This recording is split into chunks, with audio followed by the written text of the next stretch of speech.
What's the dish?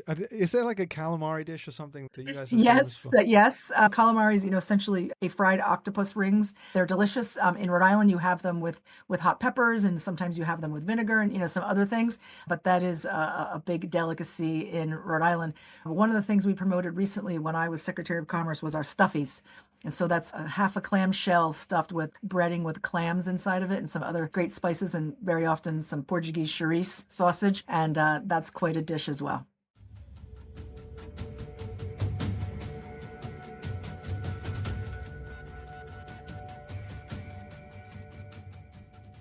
Well, naturally, when something like the World Cup happens, you have the big guns, the New Yorks and the LAs that are going to capture the most attention. But what about the smaller places? What about the smallest place in America, the smallest state in America? That is Rhode Island, with a population of 1.1 million. But Rhode Island is actually really punching above its weight and really trying to make something of this opportunity with the World Cup coming to the US. It's less than 100 miles from Boston, and Boston is going to be hosting some of the biggest games. I mean, the biggest games of this tournament, including Norway, France, England, Ghana, Scotland, Morocco. And Rhode Island has clearly seen an opportunity. It's really well connected in the Northeast, not too far from New York and Philadelphia. And for a small place, it also has some of the biggest relevant diasporas. It has a really big Portuguese community and a big Cape Verdean community, which, of course, is a Portuguese colony, and Cape Verde have qualified for the very first time. So Rhode Island have created what they are calling Ocean State 2026, which is sort of a culmination of a regional fan zone, cultural events, business sponsorships, what they're calling essentially 39 days of soccer summer. And so far, they've notched up some big wins. They are hosting Ghana, their base camp, and they've also attracted a $250,000 investment from Airbnb. And Airbnb say that this is their biggest investment in Rhode Island in history. So they're doing something right. Assuming everything goes smoothly, America's smallest state could have a big summer. So I spoke to Liz Tanner, who's the executive director of Ocean State 2026, who was also the Secretary of Commerce for the state of Rhode Island for more than 7 years. So this was my chat with Liz. Liz, great to have you here. Thank you for coming on. Thank you so much for having me. Why don't you tell me a little bit about yourself and your role? So I am currently the executive director of Ocean State 2026. I'm the former Secretary of Commerce for the state, which oversaw all tourism. Before that, I was the director of the Department of Business Regulation, and I'm an attorney by trade. So it's been a really interesting progression through government to get me here. That sounds like a long LinkedIn title. Yes, it does. And you just mentioned before we started recording that you had a few shots today. Not alcohol, but not alcohol. I wish they were alcohol. No, unfortunately, we're going to be going to Ghana. Very excited to go to meet the Black Stars and see what kind of fun events we can do for them. And so I had to get my yellow fever shot today. So they say I won't be feeling so well later, but I feel just fine so far. So that's pretty good. Great. Okay, fingers crossed. So I came across Ocean State 2026. I didn't really know anything about it. So let me just start with, the broad question. What is Ocean State 2026? So when everybody started talking about World Cup and some of the numbers were coming out, the projections of the volume of people that were coming, we realized we needed to do something about that. So we created a separate nonprofit. I left my position as Secretary of Commerce and presented a plan to the governor and said, hey, we've got to work on this for the next year. Will you bless it? And he said, absolutely. So he blessed it. He worked with the state treasurer, James Diosa, who is our chairman of our board. He's a really good soccer player himself. And so we're very excited to be able to have this nonprofit that works on a wide variety of things. We work on logistics and some transportation. We do a lot of international relations, especially lately. And then the big thing we do is we raise dollars to be able to have a series of events across the state to capitalize on the economic development opportunities. The visitors are expected to spend $331 million while they're here in Rhode Island for a chunk of the summer. And we want to make sure that those dollars stay in Rhode Island. We want to have some events in particular to really entertain our guests. We want them to love Rhode Island, say a lot of good things about Rhode Island, and come back to Rhode Island. I'm guessing that dollar figure is not per visitor. No, $331 million over a 39-ish day period. So yeah, that's a good number for a state with 1.1 million people. Yeah, that's a good chunk. I'm curious because Rhode Island is obviously not hosting any matches. Is it quite unusual what your state is doing? I've not really heard of many states doing a similar thing. Well, it's a geographical situation is really where we're at. So while the stadium is called Boston Stadium, we locally call it either Gillette Stadium with their sponsor for the Patriots or Foxborough Stadium because they're located in Foxborough. And so Foxborough itself is actually located closer to Rhode Island than it is to Boston. So, we know that about 40% of Patriots ticket holders stay in Rhode Island when they're coming to see a game at Gillette. And so we know that we're going to have a lot of people. It's estimated we have the potential to double our population for the next summer. And, we realized we needed to do something about it. It would be irresponsible for us not to do that because 40% of any of the folks who would be going to the World Cup matches, that's a big number for us. So we wanted to make sure to do something for them. For people who maybe international travelers who don't know about Rhode Island, don't know really anything about Rhode Island, maybe have heard of it. What are the highlights? Can you tell us a little bit about Rhode Island? Rhode Island is a special place. It's the smallest state in the entire country. It is about 25 minutes away from Boston Stadium, as they're calling it. Providence is our capital city, and it's quite the artistic place. There's a lot of cultural events that happen in Rhode Island. We're also particularly known for, I would say, two things in particular. First, our beaches. We have some of the best beaches on the East Coast, particularly in New England, so we're really proud of those. But we also have incredible food. Johnson Wales University is our state's culinary school, one of the best in the world. And so by having that school here, we have some amazing chefs in our state. And so if you want to have good food experiences, Rhode Island is the place to come. So we're really proud of both our beaches and our food, but also our hospitality in general and our depth and breadth of cultural excitement and arts and energy. Rhode Island's a really special place. What's the dish? Is there like a calamari dish or something that you guys are Yes, famous for? yes. Calamari is, essentially a fried octopus rings. They're delicious. In Rhode Island, you have them with hot peppers, and sometimes you have them with vinegar and some other things. But that is a big delicacy in Rhode Island. One of the things we promoted recently when I was Secretary of Commerce was our stuffies. And so that's half a clam shell stuffed with breading with clams inside of it and some other great spices and very often some Portuguese chorizo sausage. And that's quite a dish as well. In terms of your sponsorship model, what are you looking for? What kinds of businesses are you looking for, and what kind of partnerships are you seeking out? So it is a little different, right? So we have a scenario where when you come in with any kind of a sponsorship, your brand, your logo, you get to be at all of the events. So what we did was we had we basically set it up like a grant funding situation, and we have about 20-ish events that want to take place around the state. Several of those are municipalities. So Pawtucket, Central Falls, East Providence, Warwick, those are big soccer loving communities. They want to have some special things themselves. The city of Providence has applied to FIFA for a FIFA fan zone license. And then there's also a variety of youth soccer tournaments and some cultural events. And so a sponsorship with us goes to all of them, right? And so rather than, whoever wanted to have an event reaching out to the same banks, to the same companies, trying to get sponsorships, dollars that come into us will then get pushed out to those events to happen across the state. So it's really, a unique scenario where we're really excited to be able to have as many as we can around the entire state for ideally as many of those 39 days as we possibly can. I mean, do you have any examples you can share of partnerships? So we haven't funded anybody yet because we're still waiting to see what our total amount is. But a great example are, again, Pawtucket and Central Falls. These are huge soccer-loving communities. The Pawtucket community in particular has a large Ghanaian population, so we're really excited to do some special things with the Ghanaians there. Central Falls has a large Cape Verdean and Colombian population, and so we're looking to do some special events there. I can tell you that we have been talking to the Tartan Army from Scotland. They want to do some special things in Providence. And then Rhode Island has always had a large Portuguese population. And so, matter of fact, one of the things that is set is that Puma is hosting what they're calling the House of Portugal in downtown Providence, not too far from where the fan zone would be. So there'll be some special things happening for the Portuguese as well. So it's been really fun to, incorporate all of those cultures and soccer into what we want to do across the state. Yeah, I guess I didn't know, and probably a lot of people don't know the different diasporas, I suppose, that you have in your city and state. I mean, it's a big Portuguese stronghold. Like you said, Cape Verde, which is a Portuguese colony, I suppose, as well. Yes. Again, a significantly large Portuguese population. I think it might actually be, the largest per capita in the entire country, something like that. And so soccer's always been a big deal in Rhode Island. Matter of fact, the first soccer league ever in America was founded in Rhode Island. And from the last World Cup in '94, Rhode Island had something like the second or third highest viewership per capita across the entire country. And so, you wouldn't think that in a small state like Rhode Island, but, we've always been a strong soccer state. The Portuguese fans are fun. I used to live above a Portuguese restaurant in London when they won Euro 2016. It's fun until you're trying to get to sleep, and then it's kind of less fun. And now that's some great food I bet you had there. And we've got that here in Rhode Island. Great Portuguese food. Yeah, it's so good.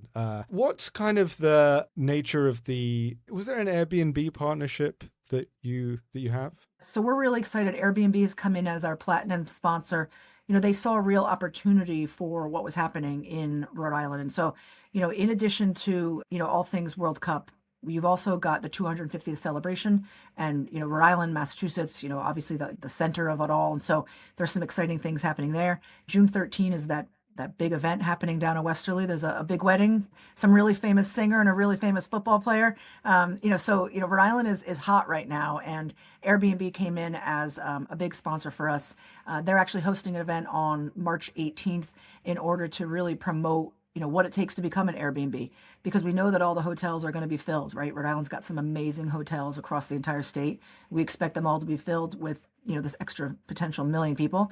And so Airbnb saw an opportunity to come in and say, all right, let's really try to grow our base across the state. Because, you don't have just Providence in the city, but, Newport, Rhode Island is a high-end luxury location very often. And so there's some opportunities even for, anyone to stay across the state with an Airbnb. They decided to get married during the World Cup. That's bad planning. The question is, which one will be better attended? I'm not sure. Yeah. So do you get a sense that a lot of people who are going to matches in Boston or even, I don't know, New York or places like that, are they using Providence or Rhode Island as a base? We have confidence that the international folks, they'll be coming in through Boston Airport. And so that's, on the other side of Foxborough. And we think that, they'll very often stay in Boston, use public transportation. It's just easier. That's what they know, right? But we know the Americans are really coming up 95 North, which is the main highway that takes you between Philadelphia, New York, New Jersey, and then sort of Foxborough/Boston, which is where we're located. So you've pretty much got to go through Rhode Island to get to that location. Same thing with the Amtrak train, right? And so if you're going to be up in our sort of quadrant of, there's a lot of opportunity to see a lot of matches in a small geographical space. Rhode Island's perfectly situated right between all of them. Our Providence TF Green Airport is one of the best in the entire country, and it's a really convenient airport to get in and out of. And so between that and the train station, we think Rhode Island's sort of the ideal place if you want to be able to attend as many games as you can in that region. What are these regional fan zones that I saw? Because, there's been a lot of the official fan fest that have actually been cancelled or, I think in New Jersey, for example, they've cancelled their fan fest. What are these fan zones that you're setting up? So there's interesting language to sort through. So a host city can have a fan festival. And so Boston has made it very clear they're having a fan festival, and so many of the other locations are as well. Capital cities of other states that are not host cities are entitled to get a FIFA fan zone license. And so the city of Providence has applied to get that FIFA fan zone. And so they're entitled to be able to have a FIFA sponsored event in the city of Providence. So it has to be capital cities. That's my understanding, is it has to be capital cities. Interesting. Okay. Yeah, no, there's a lot of terminology, so that's helpful. And then cultural events. I mean, your website is full of really interesting arts and culture events that might be going on at the same time. Everything from like boat tours to goat hikes. What's Welcome to Rhode Island. That's the beauty of us, right? And so, in a very small state, we have 6 or 7 tourism councils, and they all really work hard to have unique and special events in their regions. And so that website is showing all of that information. And so those are the things that happen in Rhode Island all the time. They're not just happening for World Cup.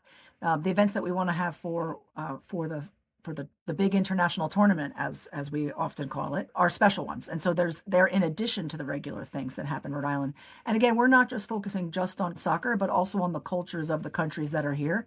We're very blessed. We're going to have England, France, Morocco, Haiti, Ghana, Norway. I mean, these are great countries that, really are exciting and fun. The Scots are working with us. We're talking to the Tartan Army about some really fun things to do with them. And so there's so many really great things to do in Rhode Island, especially this summer. And then adding in the 250th, I mean, it's just a really special place. You're going to be able to enjoy a wide variety of things just in one place. I'm from England originally. I'm an England fan. And so as much as it pains me to talk about Ghana, because they've been drawn in our group, they're going to be tough opponents. You're going to be hosting Ghana, is that right? Yes, and that England-Ghana game is a big one. We're actually working with both countries right now to see what fun events we can do. Nothing for public consumption yet, but we're trying to do something special there. So yes, that wide variety of countries, and especially the ranking of England and France being number 3 and 4 respectively, we know that they're going to be around a long time.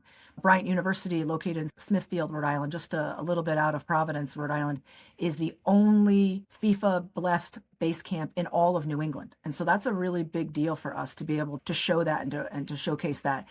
Bryant was actually the place where Rhode Island Football Club, we have a new football club in Rhode Island, and they used Bryant for their first season while they were still finishing a brand new soccer stadium that we have in Rhode Island. And so with Ghana being able to be that location for the base camp, and then Providence is where the team is staying, that's a huge honor for us. We're so proud and we're so excited to welcome the Black Stars to come to Rhode Island and do so many fun things that they want to do. Yeah, I'm going to try and do an episode actually all about base camps and how that all happened. But from your perspective, I mean, how did it come about? Did Ghana say we want to be here, or did you reach out to them and kind of try and attract them? How does that kind of work? Great question. So Bryant had to go through a very stringent process to be able to show that their fields and their field house were up to par for a famous soccer team and could handle that. So because they had just had the Rhode Island Football Club, they were prepared for it, right? And so they knew what to expect. They had had to meet the rules for the MLS League, and so we knew that they wanted to do that. The president of Bryant University, Ross Cattell, he's a really forward-looking guy, and they're also a big international business school. And so it made sense for them to really try to get their name out to the international world. So when they became an official FIFA licensed base camp, then the teams that I mentioned earlier, those countries that we know are spending a lot of time in our region, most of them came to visit Bryant to then say, oh, do we want to pick Bryant or do we want to pick another location, right? So if you're playing down in Philadelphia or New York, you might want to pick a place down there. And so ultimately it came down to Ghana chose us. So we were very proud to be able to say, oh, we wanted to welcome them. But it was a selection process that FIFA had to sort through. You said that you're going to Ghana soon. Yes. So end of April, we're going to Ghana. We're going to go with some folks from Bryant University, hoping to, be able to talk about some of these events that we want to have, in particular with some of the leadership of Ghana. Ideally, we know the president wants to come over, and so we hope to talk to his office. But we also want to work on some cross tourism for both countries, but also to talk for Bryant University for students. So Ghana is already a place where a lot of people from Ghana go to Bryant. So we want to try to increase that and try to work together more closely. Cool. In terms of we talked about the training ground, but the hotel as well. Do they go through the same kind of process of choosing the right fit? They do. They go through a stringent process. Security, as you can imagine, is a main factor for that as well. But also food. These teams, they have very strict food requirements, and so I'm not at liberty to share anymore for security reasons for the team. But the team is staying in Rhode Island, and they're staying at a great hotel who's going to take very good care of them. Yeah, just lots of carbs on hand, right, for the carb loading. Yeah. Yes. I suppose just in closing, I mean, what does this really mean in terms of the significance of opportunity for America's smallest state? And I say that with affection. We're the smallest, but we are mighty, right? Rhode Island is a mighty, mighty state. And I think I'll close with how I started by saying we want to make sure that people feel welcomed in Rhode Island. We've actually launched a cultural awareness campaign. We actually had an event just this morning to talk about, what does it mean for your business? What does it mean for you to have so many different cultures in our community? One of the things we're looking at is, changing the ATMs to include French, because so many of our guests are going to be speaking French. We're doing hospitality training across the state to really make sure that everybody understands the differences in tipping cultures and languages and, money and, things like that. But what we really want is for people to talk about how great Rhode Island is, to come back and visit us someday and, really excel and show what the beauty of Rhode Island is. Is there also an education process for for residents of the state, of the people we're going to be welcoming, and about their culture and their community? And that's exactly what we've been working on, right? So I've made my way around to so many of the trade associations across the state to talk to them. What I say to them is, what does this mean for you personally and professionally, right? And so personally, there's going to be a lot of traffic. There's going to be a lot of different people. You're not going to be able to get the reservations you get at the restaurants that you normally get. So just think about what that means. Also, do you want to stay here? Do you want to Airbnb out your house? Do you want to, what do you want to try to do? But professionally, it's, what does it mean for your employees as far as commuting on the days that there are games? How can you make your employees really understand, again, the fact that there's just going to be a lot of different people who might not just do things the way we normally do them, right? And so, having a leniency and understanding and a cultural awareness to say, oh, okay, let me talk to you about how we do this in Rhode Island, or let me learn more about you and who your culture is. And so that's worked out really well for Rhode Islanders. They're really excited about this opportunity, and they can't wait to see who comes. And no fainting from yellow fever yet. So. I'm very proud of that. Yes, we'll see how I feel in a couple hours, but right now I feel great. Well, Liz, thank you so much for joining. I appreciate it. Thank you so much for the opportunity. We really appreciate it.